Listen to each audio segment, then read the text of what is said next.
Seorang cewek cantik bernama Adifa Amalia menceritakan pengalamannya yang tidak sengaja memakan daging babi saat menerima pekerjaan jasa foto makanan. Hal tersebut terjadi karena adanya miskomunikasi antara dirinya dan pemilik usaha makanan yang memakai jasanya. Adifa menjelaskan, timnya memang biasa menerima makanan-makanan yang dijadikan bahan untuk foto katalog. Ia kemudian melihat salah satu makanan yang menurutnya terlihat enak. Adifa pun kemudian mencobanya. Namun, ia mendadak curiga dengan dagingnya yang terlihat berbeda. Menurutnya, tekstur makanan tersebut terlihat seperti daging sapi, namun rasanya seperti daging ayam.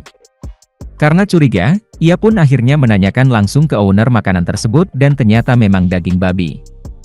Namun, ia sudah telanjur memakan daging tersebut.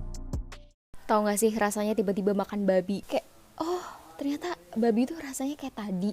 Jadi hari ini kita ada foto katalog makanan basah. Nah biasanya makanan-makanan kayak gini tuh nggak dibalikin, jadi langsung dimakan sama tim. Terus ada makanan yang kelihatan enak banget nih.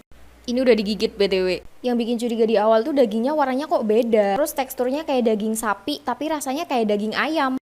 Karena curiga akhirnya kita tanyain dong ke ownernya. Dan fix ini daging babi. Untung baru makan cuman satu loh. Sebenarnya foto katalog kita juga nggak terima produk non halal. Cuman yang ini ownernya nggak bilang kalau itu non halal. Salah kita juga karena nggak nanya. BTW nggak terima produk non halal karena takut kecampur sama yang lain-lain ya. Karena kebetulan timnya muslim semua. Kalau yang non muslim suka sama babi ya nggak masalah. Kayak langsung overthinking padahal udah rapih mau pergi. Tapi abis gigit daging. Terima kasih sudah nonton. Jangan lupa like, subscribe, dan share ya.